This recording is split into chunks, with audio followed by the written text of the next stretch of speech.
함께 읽을 하나님의 말씀은 우리 구약 성경 강해 설교로 돌아가겠습니다. 구약 성경 민수기입니다. 민수기 22장입니다. 예, 제가 가진 성경은 233쪽입니다. 233쪽. 네. 민수기 22장 233쪽 1절에서부터 20절까지 함께 읽도록 하겠습니다. 다 찾으셨어요? 같이 읽겠습니다. 이스라엘 자손이 또 길을 떠나 모압 평지에 진을 쳤으니 요단 건너편 곧 여리고 맞은편이더라. 십볼의 아들 발락이 이스라엘이 아모리인에게 행한 모든 일을 보았으므로 모압이 심히 두려워하였으니 이스라엘 백성이 많음으로 말미암아 모압이 이스라엘 자손 때문에 번민하였더라. 미디안 장로들에게 이르되 이제 이 무리가 소가 밭에 풀을 뜯어먹은 같이 우리 사방에 있는 것을 다 뜯어먹으리로다 하니 그때 십볼의 아들 발락이 모압 왕이었더라. 그가 사신을 부올의 아들 발람의 고향인 강가 부돌에 보내어 발람을 부르게 하여 이르되 보라, 한 민족이 애굽에서 나왔는데 그들이 지면에서 덮여서 우리 편 맞은편에 거주하였고 우리보다 강하니 청하건대 와서 나를 위하여 이 백성을 저주하라. 내가 혹 그들을 쳐서 이겨 이 땅에서 몰아내리라. 그대가 복을 비는 자는 복을 받고 저주하는 자는 저주를 받을 줄을 내가 알미니라. 모압 장로들과 미디안 장로들이 손에 복채를 가지고 떠나 발람에게 이르러 발락의 말을 그에게 전하매 발람이 그들에게 이르되 이 밤에 여기서 유숙하라. 여호와께서 내게 이르시는 대로 너희에게 대답하리라. 모압 귀족들이 발람에게서 유숙하니라. 하나님이 발람에게 임하여 말씀하시되 너와 함께 있는 이 사람들이 누구냐? 발람이 하나님께 아뢰되 모압 왕 십볼의 아들 발락이 내게 보낸 자들이니이다 이르기를 보라, 애굽에서 나온 민족이 지면에 덮였으니 이제 와서 나를 위하여 그들을 저주하라. 내가 혹 그들을 쳐서 몰아낼 수 있으리라 하나이다. 하나님이 발람에게 이르시되 너는 그들과 함께 가지도 말고 그 백성을 저주하지도 말라. 그들은 복을 받은 자들이니라. 발람이 아침에 일어나서 발락의 귀족들에게 이르되 너희는 너희의 땅으로 돌아가라. 여호와께서 내가 너희와 함께 가기를 허락하지 아니하시느니라. 모압 귀족들이 일어나 발락에게로 가서 전하되 발람이 우리와 함께 오기를 거절하더이다. 발락이 다시 그들보다 더 높은 고관들을 더 많이 보내매 그들이 발람에게로 나아가서 그에게 이르되 십볼의 아들 발락의 말씀에 청하건대 아무 것에도 거리끼지 말고 내게로 오라. 내가 그대를 높여 크게 존귀하게 하고 그대가 내게 말하는 것은 무엇이든지 시행하리니 청하건대 와서 나를 위하여 이 백성을 저주하라 하시더이다.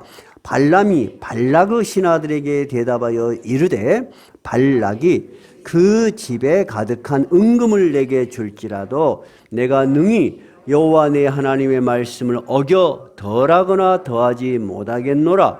그런즉 이제 너희도 이 밤에 여기서 유숙하라.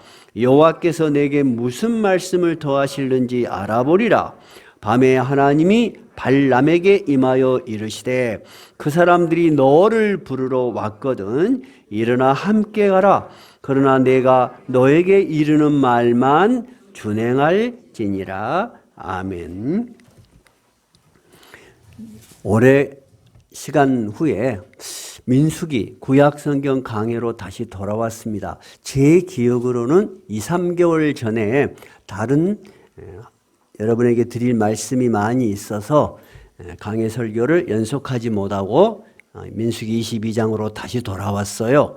그런데 민수기 22장은 22장 한 장으로 끝나는 것이 아니고 그 내용이 어디까지 이어지냐면 24장까지 해서 내용이 연결돼요.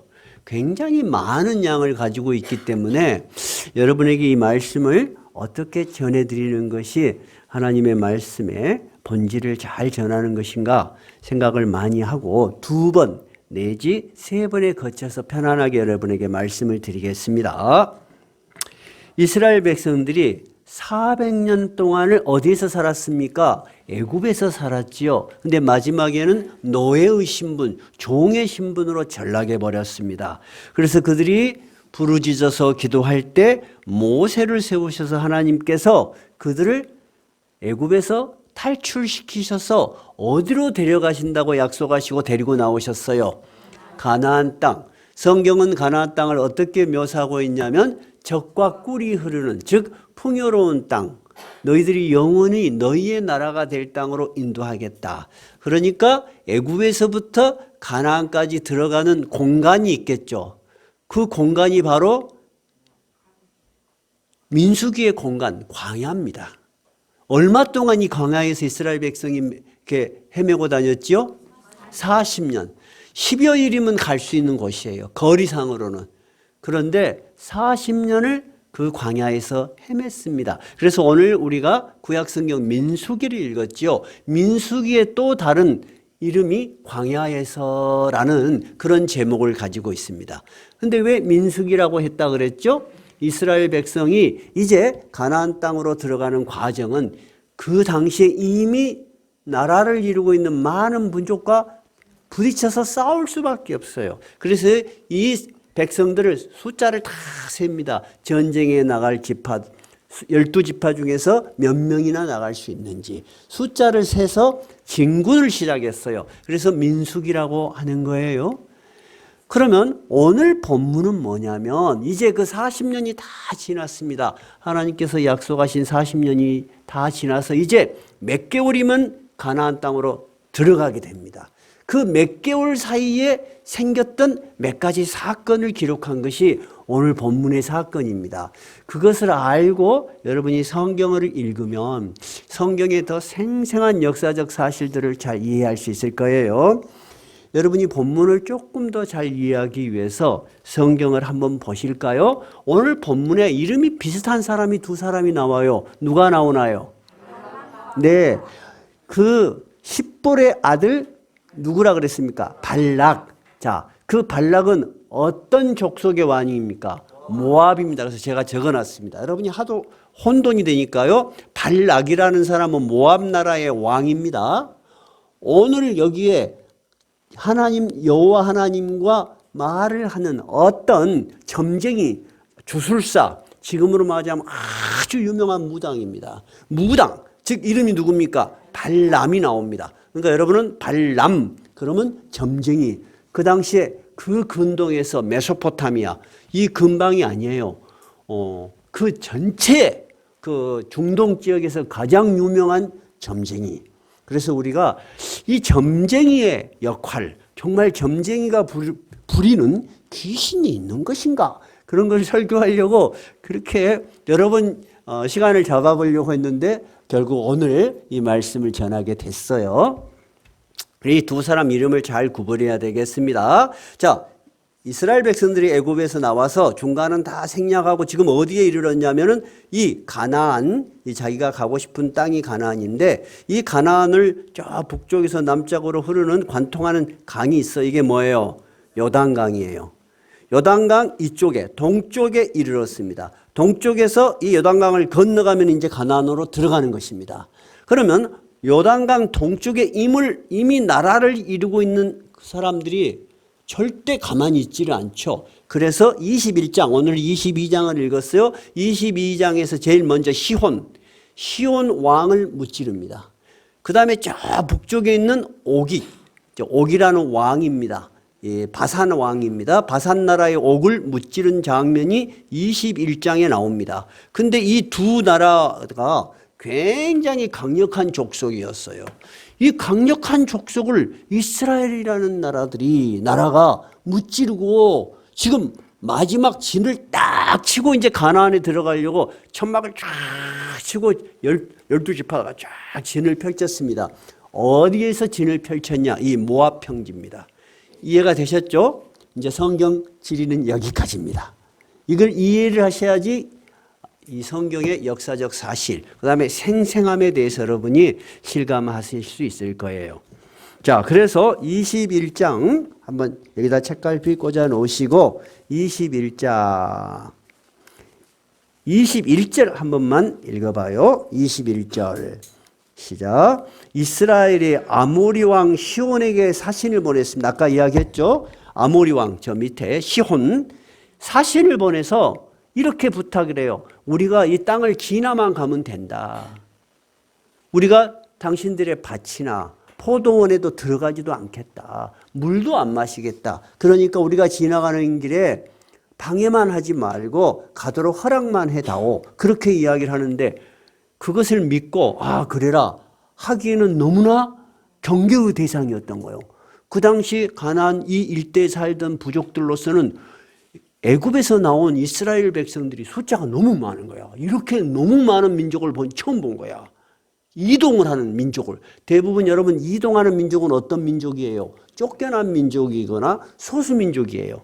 근데 이 많은 숫자의 사람들이 이동을 하면 무슨 일이 일어날지 몰라서 아모리 왕 시온이 군대를 이끌고 나오고 백성을 이끌고 나와서 전투가 일어났습니다. 그런데 이스라엘이 이겼습니다. 그리고 또 저 뒤에 바산 왕 옥도 똑같은 족속입니다. 여기도 전쟁을 해서 이겼습니다. 한번 읽어볼까요? 거기에 33절 읽어봐요. 시작.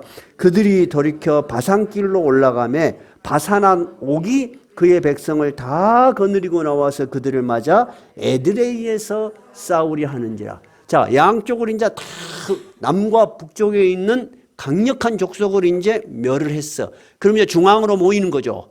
중앙으로 모여가지고 모압 평지에서 어디로 들어가는 거예요? 가나안으로 들어가는 거예요.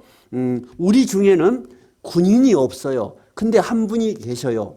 참 그래서 이 설교가 생생하게 전달이 되겠는데 지금 우리 방대희가 여기 계신단 말이에요. 이스라엘이 가나안을 들어갈 때 침공했던 이 작전이 지금도 세계 전쟁을 일으킬 때 이 작전을 굉장히 많이 참고를 합니다. 그 이야기는 천천히 할 거예요. 즉 중앙으로 들어가면 어떻게 되죠? 가나안이 길잖아요. 그러면 가나안에 있는 족속들을 양쪽으로 갈라놓는 거예요. 일단은 모두를 동시에 적으로 막는 게 아니에요. 양쪽으로 갈라요.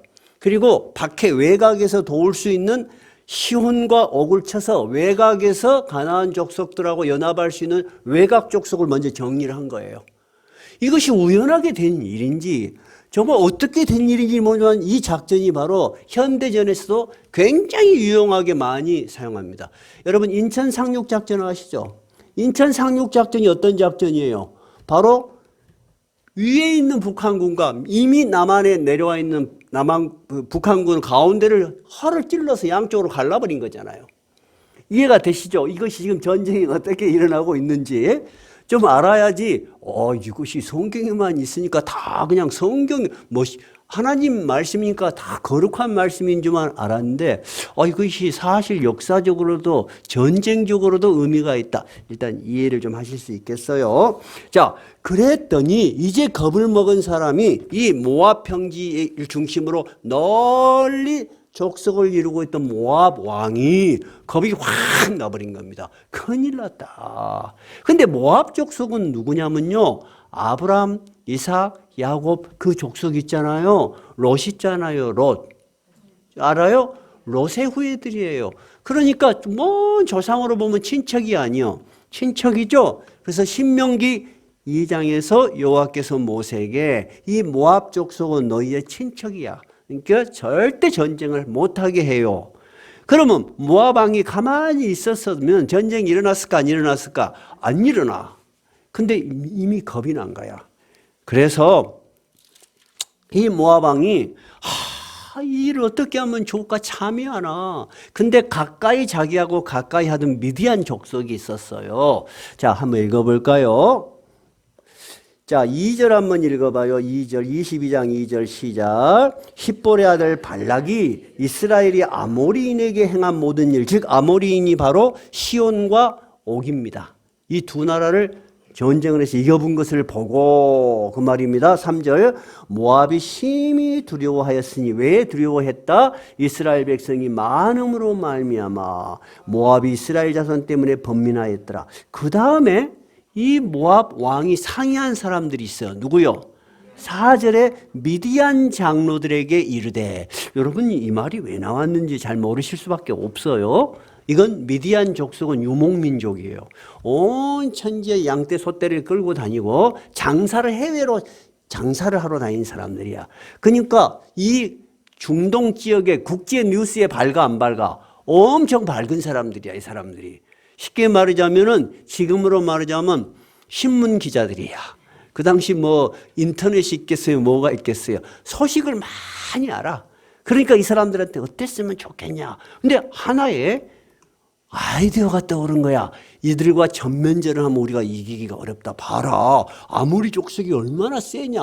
근데 시온도 이겨버리고 옥도 무너뜨렸는데 우리가 사람과 사람이 군대와 군대가 싸우면 승산이 없다. 그러면 어쨌으면 좋겠냐. 염려할 거 없다. 저 메소포타미아, 즉 바벨론, 이 중동 전체에서 가장 유명한 점쟁이 발람을 우리가 안다. 이렇게 된 거예요. 그래서 발람에게 가서 이들에게 구술해가지고 저주를 불러일으키자. 그럴 때 우리가 전쟁을 하면 우리가 이길 수 있을 것이다. 이렇게 된 것입니다. 이제 내용은 좀 이해가 되셨죠? 자, 그래서 이 발람에게 사람을 보냅니다. 그런데 그곳에서 발람이 사는 곳은 이웃나라가 아니에요. 640km나 떨어져 있는 메소포타미아 지역 부돌에 살아, 이 사람이. 640km면 우리 여수에서 서울까지 몇 배예요? 1.5배. 한국이 약 남한이 한 400km 된다고 생각할 때 그리 먼 지역에 고관들과 그 다음에 점쟁이한테 가려면 또 뭐를 챙겨야 되겠어요? 복채. 점쟁이는 절대 헌신하지 않아. 복채를 보고 점이 좀 시원찮게 나와. 또는 돈이 좀 필요해. 그럼 뭐라고 해요? 첨깨가 안 나와. 왜 그러지? 그러면 다 돈 가지고 가. 돈 너네. 복채를 가득 싣고 갔어요. 근데 이 발람은 어떻게 해서 그렇게 유명하게 됐냐? 그의 아버지도 그런 일에 종사했던 것 같아요. 자, 그러나 이 발람은 그냥 단순한 사람이 아니요. 이 근동의 지역의 신들에 대해서 연구를 하는 종교학자요. 그리고 이 사람이 굿을 베풀어 줘. 여러분 보통 점쟁이는 점을 친 걸로 끝내요. 점을 치고 당신 언제 불운한 일이 생기겠군 하고 가르쳐만 줘요. 그 액을 막아준다고 구슬해요. 막아준다고 구슬해. 한번 구슬하면 얼마죠? 안 해봤어요? 어디 해본 사람 한번 손 들어볼라요? 없는 것 같구만. 딱 눈치를 보고 해요. 그 사람들도. 그래서 몇십만 원짜리도 있고 몇 천만 원짜리도 있고요. 억 단위짜리도 있어요. 딱 보면. 그리고 그 사람들 주머니에서 돈을 밖으로 꺼내오는데 귀신들이야. 엄청나게 잘해요. 근데 이 발람이 이 먼 거리에 사람들이 찾아왔어요. 근데 왜 왔냐 하고 물을 거 아닙니까? 자, 왜 왔냐라고 물으니까 뭐라고 말해요? 5절 6절에 가 있죠? 뭐라고 해요? 자, 6절에 있네요. 5절부터 있네요. 그가 사신을 부올의 아들 발람의 고향인 어디에게 보냈습니다. 그래서 뭐라고 해요? 한 민족이 애굽에서 나왔는데 그들이 지면에 덮여서 우리 맞은편에 거주했는데 우리보다 강하니 청하건대 와서 나를 위하여, 여기서 나가 누구예요? 발락이에요. 나를 위하여 이 백성을 저주 좀 해주라. 푸닥거리라고 저것들이 그냥 막 댕가 해갖고 그냥 싸그리 그냥 막 병이 돌아불고 그냥 꼬꾸라져 불고 이랬으면 좋겠습니까? 예. 전쟁도 안 하고. 자, 그래서 저주하라. 그 다음에 내가 혹 그들을 쳐서, 즉 당신이 저주하고 있는 그 사이에 내가 가서 전쟁을 하면 어떻게? 이겨 이 땅에서 몰아내리라 하면서 뭐라고 해요? 그대가 복을 비는 자는 복을 받고 저주하는 자는 저주를 받을지를 내가 알미니라. 우리도 조선시대의 여러 가지 비화들을 보면은 막 여러 가지 저주 구드는 거 많이 봤죠. 그리고 그 허수아비 만들어 놓고 팍 찌르고 그리고 막 그런 여러 가지 일이 있겠어요. 근데 이 사람 이런 걸로 유명한 거야. 그러니까 사신들을 이렇게 막 보낸 거예요. 자, 그런데 발람이 보니까 딱 복장도 보니까 평범한 예사 사람들이 아니야. 분명히 왕궁에서 온 사람들이 분명해. 자, 그래서 어떻게 왔냐 물어보니까 그런단 말이에요. 그러니까 발람이 뭐라고 말을 하냐, 뭐라고 이야기를 해요. 자, 7절이죠. 8절이군요. 발람이 그들에게 이르되 이 밤에 여기서 유숙하라. 여호와께서 내게 이르시는 대로 너희에게 대답하리라. 모압 귀족들이 발람에게서 잠을 잡니다. 그러면 발람은 여호와를 어떻게 알았을까? 이 발람은 첫째는 이 근동의 신들을 연구해. 그러니까 지금 이스라엘이 지금 쭉 와가지고 이 전동에 큰 문제가 생겼다는 것을 알고 그들이 믿은 신이 이름이 여호와라는 것을 알았어. 근데 여러분 잘 이해를 좀 하셔야 돼. 나도 어렸을 때는 잘 이해가 안 된 게 이해가 잘 안 된 게 있었어요. 우리는 여호와 하나님을 입에 딱 달고 살아. 그러니까 우리는 신이라고 하면 누구를 생각해? 여호와 하나님이요. 근데 이 시대의 이 가나안 사람들은 여호와 신이 익숙한 신이요? 아니요. 모든 족속들은 자기를 다스리는 신이 하나가 아니라 수십 개가 있었어요. 그 중에서도 으뜸되는 신이 있을 수는 있지만은 다 신교 사회란 말이야. 모든 지역마다 나라마다 신이 하나 있어. 그러면 자들이 믿는 신은 이름이 뭐다냐? 그럼 뭐라 그래? 여호와라고 하니까 쟤들은 여호와 신을 믿는 것 같구나. 많은 신 중에 하나로 이해를 하고 있는 거예요. 이해가 되셨죠? 자, 그리고 옛날 영화를 보면은 말입니다. 폭력배들이 둘이 싸울 때도 양쪽에서 싸울 때도 어떻게 싸워요? 바로 붙어요? 아니면 제일로 센 놈들끼리 먼저 한번 붙어요? 센 놈들끼리 야 자신 있으면 나와봐 딱 이러잖아요. 옛날 전쟁도 그랬어요. 옛날 전쟁도 장수들 중에서 상대편을 기를 죽이기 위해서 너희들 중에 용기가 있는 사람은 나와봐라 딱 그래. 그러면 딱 나가. 그리고 둘이 칭카칭카 싸워. 그러면 지면 어떻게 해야 돼요? 갑자기 사기가 확 죽어. 그런데 왜 그렇게 사기가 죽냐면 지면은 우리의 신이 졌다고 생각하는 거예요. 우리의 신이 졌다고. 그러면 신이 안 도와주면 어찌 되겠어? 그 사기가 확 죽어버려. 전쟁을 나갈 때도 여러분 제일로 중요한 것은 잘 훈련된 군인이죠. 또 두 번째는 무기죠. 근데 진짜 더 중요한 건 뭐예요? 사기예요. 지금 우크라이나하고 러시아하고 싸우는데 아무리 우크라이나가 무기가 좋다 해도 러시아 무기보다 더 좋지는 않아요. 근데 확실하게 차이 나는 건 뭐예요? 사기. 러시아는 이 전쟁을 해야 되는가? 왜 하는지도 모르고 있는데 우크라이나는 필사적으로 내 조국은 내가 지킨다. 이 사기가 중요해요. 그러니까 이들의 전쟁은 뭐냐면 신들의 대리전이야. 우리가 이기면은 그냥 야 우리가 이겼다 안 그래요. 저쪽의 신상을 끌고 가요. 그래갖고 우리 신이 이겼다. 자기 신상 앞에 놔두고 우리 신께 우리 찬양을 드리자. 이런 시대란 말이에요. 이해가 되셨죠? 그래서 이 발람이 그러면 우리 집에 하루 주무시오. 이렇게 됐어. 발람은 그러면 그날에 진짜 여호와 신을 만날 거라고 생각을 했을까요? 여러분 어디 생각해요?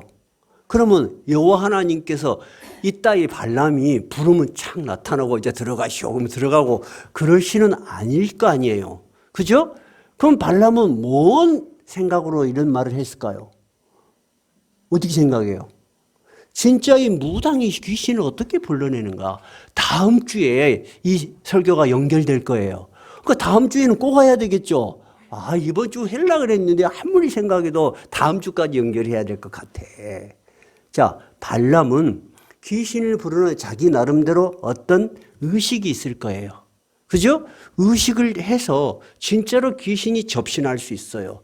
무당도 종류가 많아요. 무당도 종류가 많은데요. 그것도 다음 주에 할 거예요. 무당의 종류에 대해서.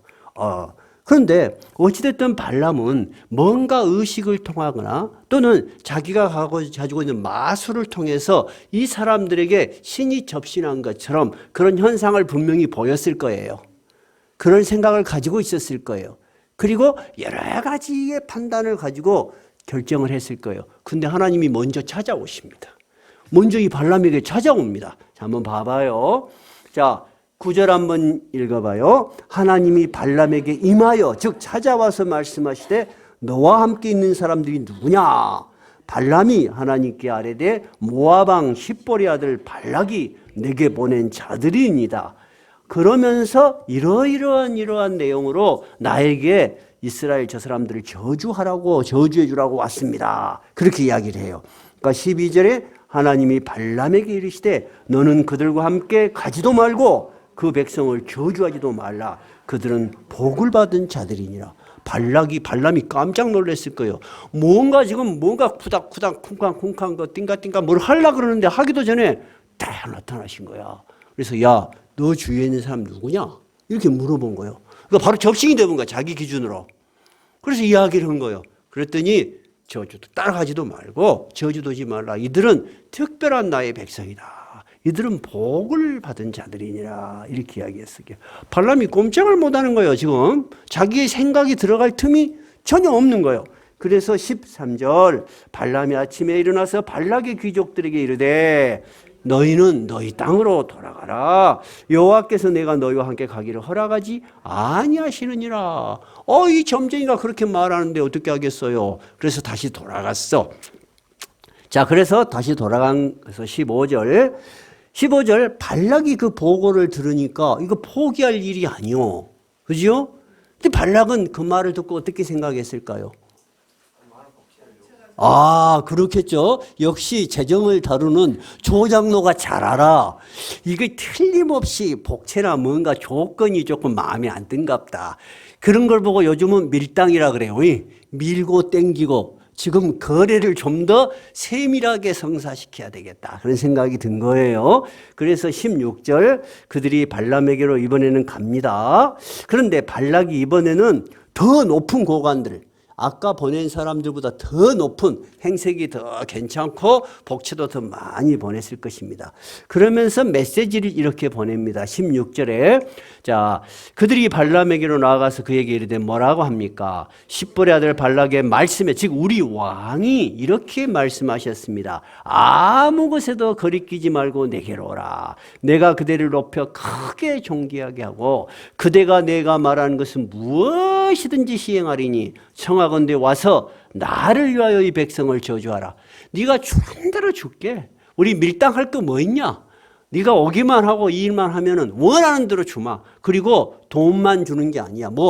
자리도 주겠다. 이렇게 제안을 했습니다. 그러면 발람이 이 말을 들었을 때는 어떻게 해야 돼요? 아니, 지난밤 밤에 여호와 신이 직접 이 사람들이 누구냐 하고 자기가 진짜 접신을 한 사람이잖아요. 그러면은 난 절대 못한다. 그래야 되는데 이 발람 즉 이 점쟁이들은 무엇에 익숙하죠? 무엇에 익숙할까? 돈을 받는 데 익숙해요. 그리고 거짓말을 잘합니다.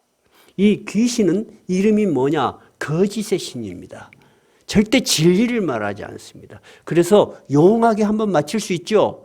마침 것을 딱 맞춰. 그러면 부탁한 사람은 용안에 그 순간에 지옥의 나락으로 떨어지는 거야. 끊임없이 돈을 요구해갖고 완전히 껍데기를 확 벗겨먹어버려. 발람이 가만히 보니까 더 많은 좋은 조건을 가지고 왔어. 그러니까 지난번에 말했던 말도 기억은 나지만 하룻밤 더 자라 그래. 그러면서 뭐라고 하는가 들어봐요. 18절 읽어볼까요? 발람이 발락의 신하들에게 대답하여 이르되 발락이 그 집에 가득한 은금을 내게 줄지라도 내가 능히 여호와 내 하나님의 말씀을 어겨 덜하거나 더하지 못하겠노라. 지난번 말을 쫙 하는 거예요. 자, 19절 그런즉 이제 너희도 이 밤에 여기서 유숙하라. 여호와께서 내게 무슨 말씀을 더하실런지 알아보리라. 이 말이 뭔 말이에요? 지난번에 말했는데 다시 한번 여호와께서 뭐라고 하시는지 내가 들어보겠다. 절대 그런 것은 아닐 거예요. 제 생각에는 이래요. 성경에 없는 것을 너무 명확하게 말하면 실수할 수 있겠어요. 짐작컨대 어떻게 그때 내가 만난 여호와 신이 혹시 내가 실수한 건 아닐까? 내가 잘못 들은 건 아닐까? 그렇게 생각할 수 있어요. 그리고 이것을 뒤집을 만한 뭔 핑계거리는 없을까? 이 아까운 돈을 그냥 흘려보내기 너무 아깝잖아. 이것이 매일매일 생기는 일이 아니야. 이 먼 데서 보따리 쌓아갖고 왔는데. 여러분, 무당 점쟁이가 매일 잘 되면 빌딩 지어볼지. 무당 중에도 기초수급자가 그리 많다요. 장사가 잘 안 돼. 그러니까 사기를 치는 거야, 한 번 오면. 자, 좋아요. 그래서 20절 그랬더니 밤에 하나님이 발람에게 임하여 이르시되 그 사람들이 너를 부르러 왔거든. 일어나 함께 가라. 그러나 내가 너에게 이르는 말만 준행할지니라. 아니 이번에는 하나님이 또 가래요. 왜 그랬을까요 또? 이게 재밌는 이야기예요. 이게. 왜 그랬을까요? 그래서 성경신학자들은 두 가지로 이해를 해요. 첫째는 이미 이 발람이 돈에 관심 있고 가고 싶은 마음이 많다는 걸 알아. 어떻게 하든지 이놈 갈 놈이야. 네가 하고 싶은 대로 가봐라. 그 대신 내가 이르는 말만 해라. 자, 이렇게 말했다. 자, 이렇게 신학자들은 또 이야기하시고, 또 다른 분들은 하나님께서 이것을 허락하셔서 앞으로 일어날 일을 통해서 발람에게 하나님이 누구신지를 가르치려고 했다. 이것이 두 가지의 주된 흐름이에요. 우리는 그렇게 두 가지로 이해하면 충분히 이해가 될 수 있어요. 그래서 이 발람이 거기에 가는 과정, 그리고 거기에 가서 특이한 일들을 경험합니다. 그것은 다음 주에 같이 할 겁니다.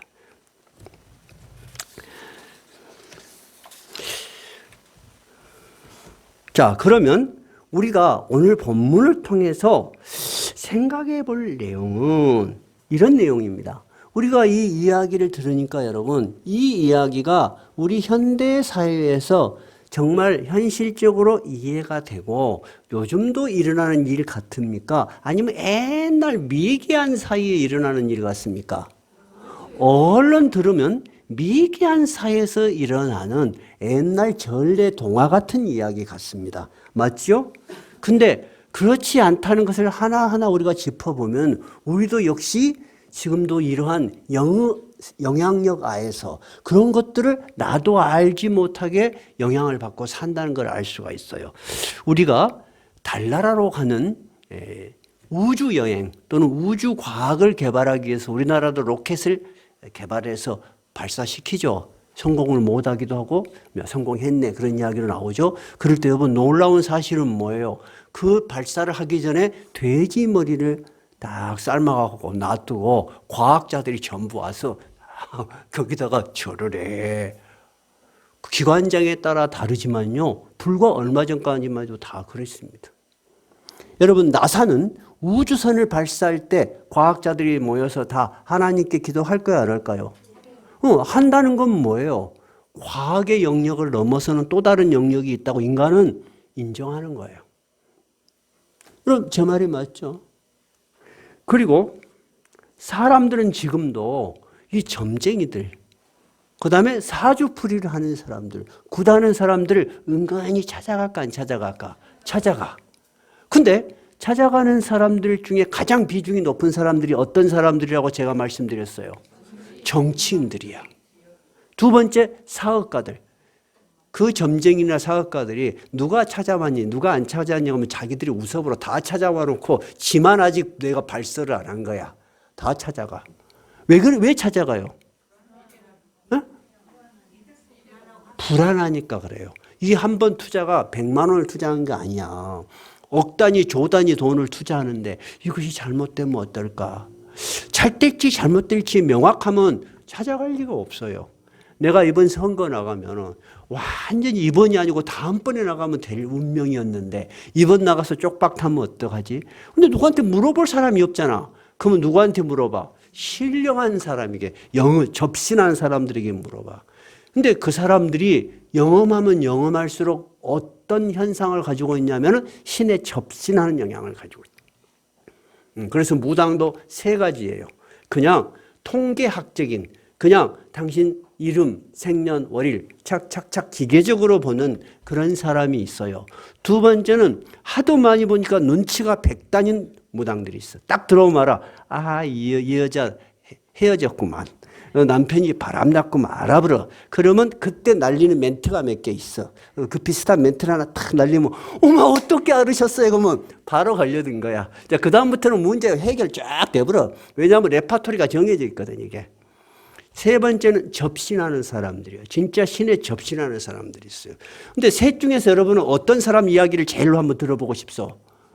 그러면 다음에 접신. 오케이, 접신 듣기로 합시다. 그래서 우리가 알게 모르게 아직도 이런 영세상을 의지하고 영향을 받고 살아요. 그러면 우리는 더 이제 구체적으로, 그러면 진짜 이 접신한다는 것은 신을 만난다는 거잖아. 그러면 신은 우리에게는 여호와 하나님, 유일하신 하나님이시잖아. 그럼 나머지 신은 다 뭐예요? 귀신이요. 또는 잡신이겠죠? 그럼 우리가 제일 먼저 생각해야 될 것은 진짜 귀신이 있나 하는 거예요. 좋습니다. 손을 들어봅시다. 나는 귀신이 있다고 생각한다. 손 들어보세요.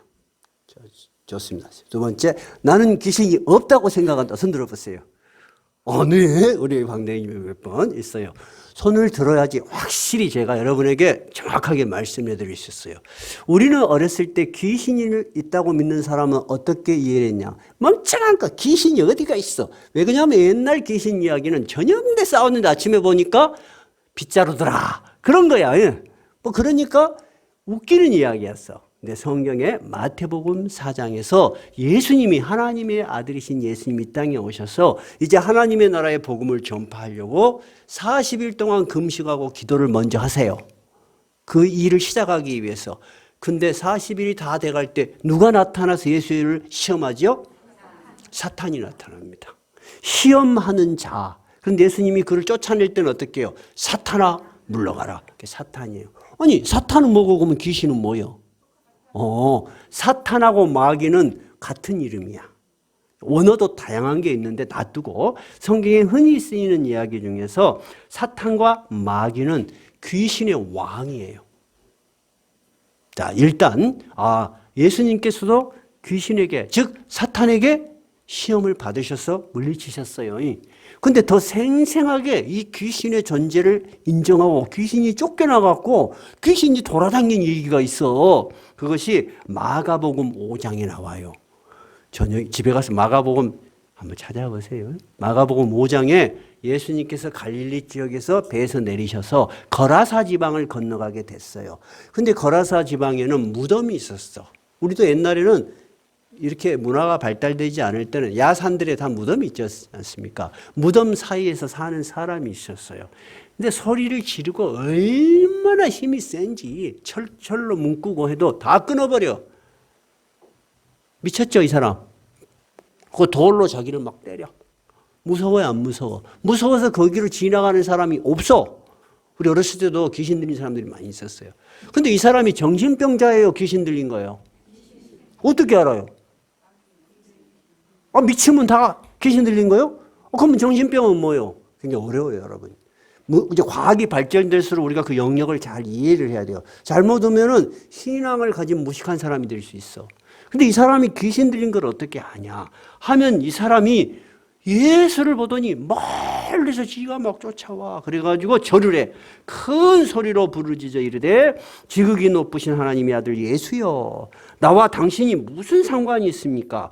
원하건대 하나님 앞에 맹세하고 나를 괴롭히지 마소서.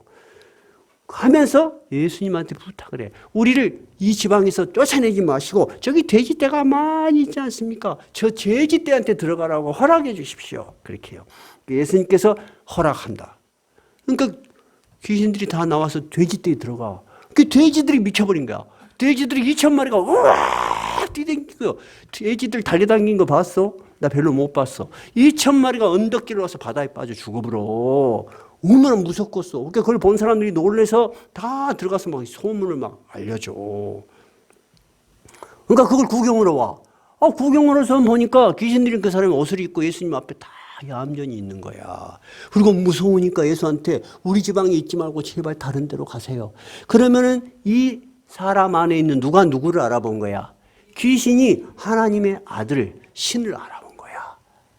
우리하고 당신은 게임이 안 되는데, 아직 당신 활동할 때도 안 됐는데 왜 우리한테 찾아와서 우리를 이렇게 괴롭힙니까? 이렇게 된 거예요. 그러니까 여러분, 정신병이라는 것은 육체적 질병이에요. 그러나 그 중에는 어떤 사람도 있을 수 있다? 귀신 들린 사람도 있을 수 있어. 정신병이 있으면 다 귀신 들렸구만 하고 몽댕이로 패고 그러면 안 돼. 그건 무식한 거예요. 인간이 굉장히 영적인 존재예요.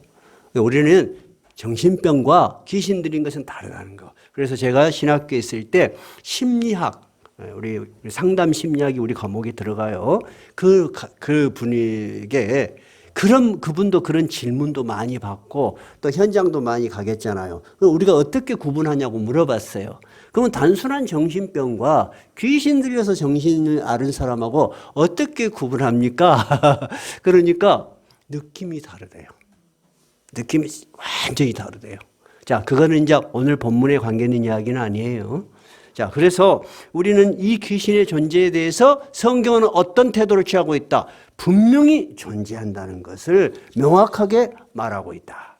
자, 그러면 사탄하고 마귀는 어떤 존재였냐? 천사장급이었어. 근데 이들이 하나님께 대적해. 천사도 여러분 하나님이 만든 피조물이에요. 근데 스스로가 하나님처럼 높아지고 싶어서 하나님께 대적해서 쫓겨난 자들이야. 쫓겨나면서 데리고 나온 이 졸개들이 바로 귀신이야. 그것이 우리가 성경적으로 이해하고 있는 사탄, 마귀, 그리고 귀신. 그러면 사탄도 졸개들을 누구를 다스리는 거야? 귀신을 다스리면서 사람들 속에서 악한 영향을 주는 거예요. 그러면 이 귀신의, 즉 사탄의 목적은 뭘까요? 목적. 사탄의 이름이 뜻을 알면 이해가 쉬워. 사탄의 이름의 뜻은 대적자야. 누구를 대적해? 하나님 믿는 걸 대적해. 그리고 어째든지 좋은 일이 있어, 크리스찬들이. 그러면 상처를 주고 아픔을 주고 고통을 주려고 애를 써. 그리고 속이는 자야. 항상 거짓말을 해갖고 이 시험에 들게 해. 두 번째는 회방자야. 잘 되는 걸 싫어해. 그러니까 우리가 교회에서 뭔 일이 일어나면 아이고 저 사람 때문이야 라고 할 수도 있어. 그러나 우리가 조금 더 깊이 생각하면 저 사람 안에 나 안에 무엇이 있어서 우리가 이렇게 힘들다.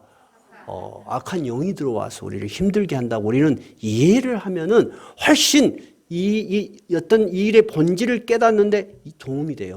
왜냐하면 조금 전만 해도 저 사람 좋은 사람이었잖아. 나도 좋은 사람이잖아. 나도 좋은 사람 되려고 교회에 온 거잖아요. 안 그래요?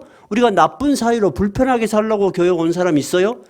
혹시 있을지 모르겠다. 나는 세상 사는 게 너무 편해서 교회에 와서 좀 고통스럽고 싶다. 한번 손 들어보세요. 없잖아. 우리 다 잘해보려고 온 거잖아. 그러면 우리가 잘해보려고 오는데 잘 안 되는 일이 잘 안 되게 하고 우리를 괴롭게 하는 어떤 존재가 있다? 악한 존재가 분명히 있을 수 있어요. 그렇지 않으면 여러분 발람이 귀신을 부리고 발람이 그런 효용이 있다고 소문이 났겠어? 날 수가 없지. 하나님이 가지 마라. 이 백성 저주하지 마라. 그러잖아요. 그리고 이 백성은 복받은 자다 하고 하나님이 막으시잖아. 그럴 이유도 없잖아. 아무 영향도 없다면. 그게 우스운 이야기지. 이해가 되시죠? 그러면 우리가 오늘 내릴 수 있는 결론은 분명히 악한 영은 존재한다, 존재하지 않는다. 존재한다. 구약시대도 존재하고 지금도 우리에게 존재해. 그러면 베드로전서 5장 8절을 읽어봐요. 신약 성경으로 가봐요. 베드로전서 5장 8절. 제가 가진 성경은 383쪽입니다. 383쪽. 8절. 5장 8절입니다. 자, 찾으셨어요? 한번 같이 읽어봅시다. 시작. 근신하라 깨어라. 너의 대적 마귀가 우는 사자같이 두루 다니며 삼킬 자를 찾나니. 지금 무슨 말이에요? 너희 대적, 너희를 대적해서 너희의 신앙생활을 가로막고 신앙생활에서 넘어뜨리려고 하는 마귀가, 우는 사자가 뭐예요? 배가 고프니까 뭐 잡아먹을 놈이 없는 거 돌아다닌다는 거야. 그러니까 9절 읽어봐요. 너희는 믿음을 굳건하게 하여 그를 대적하라. 이는 세상에 있는 너희 형제들도 동일한 고난을 당하는 줄을 알미라. 그런 일을 당하면 서로 보고 탓하고 나의 부족함만을 탓하고 원망하고 좌절하지 말고 정신을 바짝 차리라 그 말이에요. 근신하라, 깨어라. 근신하라는 셀프 컨트롤이에요. 감정에 움직이지 말고 감정에 따라 행동하지 말고 셀프 컨트롤. 이 일이 왜 일어났는가를 명확하게 봐란 말이에요. 얼러트, 그 다음에 정신을 바짝 차리고 아, 시험에 들었구나 하고 시험에 든 상태를 알아야 된다는 거예요. 그래갖고 대적을 해야 돼. 어떻게 하면 이길 것인가를 생각해 봐라는 거예요. 우리가 그렇게 정확하게 사태를 파악하고 기도하고 하나님께 의지해야 되겠죠? 10절 시작.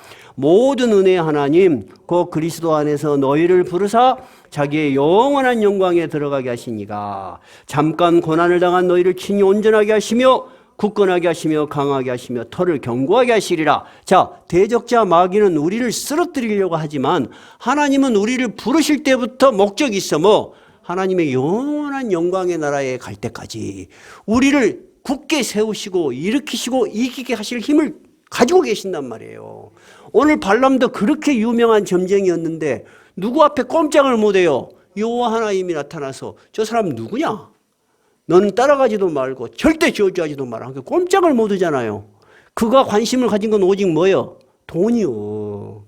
그래갖고 그가 앞으로 어떻게 되는지 다음 주 꼭 나와야 될 것 같아요. 미안해요. 다 해야 될 건데 어쩔 수가 없어요. 오늘 우리가 하나님의 말씀을 들으면서 우리는 육체적 삶만 있는 것 같은데 우리가 살아가는 현실에서 당하는 많은 일들 속에 그 이면에는 뭐가 있다? 영적 싸움이 있다는 것을 알으셔야 돼. 그래서 인간의 눈으로만 이것을 바라보면 우리 못 이겨. 왜냐하면 인간은 감정을 가지고 있고 이 감정은 누가 우리에게 이 감정을 이용할 수 있어? 악한 영이 이용해. 그런데 하나님의 영은 우리의 감정을 어떻게 항상 선한 길로 이끄시고 거룩하게 하시고 이해하게 하시고 용서하게 하시고 평안하게 하셔. 악한 영은 분노하게 하고 질투하게 하고 미워하게 해서 문제를 극단적으로 끌고 가는 거예요. 여러분, 그러니까 인간이 스스로가 감정을 조절하는 것 같아도 그보다 더 깊은 이면에는 뭐가 있다? 영의 세계가 있다는 거. 우리가 그렇게 이해를 하면 여러분 이 세상을 살면서 많은 지혜가 생길 것입니다. 오늘 이 말씀을 들으면서 우리가 이런 결론을 내릴 수 있어요. 우리가 살아가는 삶은 현실적인 나만의 어려움도 있지만 내가 모르는 영적 싸움도 있다 없다. 분명히 있다는 거야. 하나님은 이 모든 것을 통괄하시는 절대자이시며 지존자이시다. 우리는 그 하나님을 그래서 믿는 것입니다. 이 믿음이 여러분의 믿음이 되어야 합니다. 391장입니다.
큰 바위에 숨기시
어떤 일이 있어도 우리가 의지할 이는 하나님이시며 또 하나님께서 우리를 지켜주시는 것이 가장 안전합니다 하는 하나님께 감사하는 기도를 드리십시다.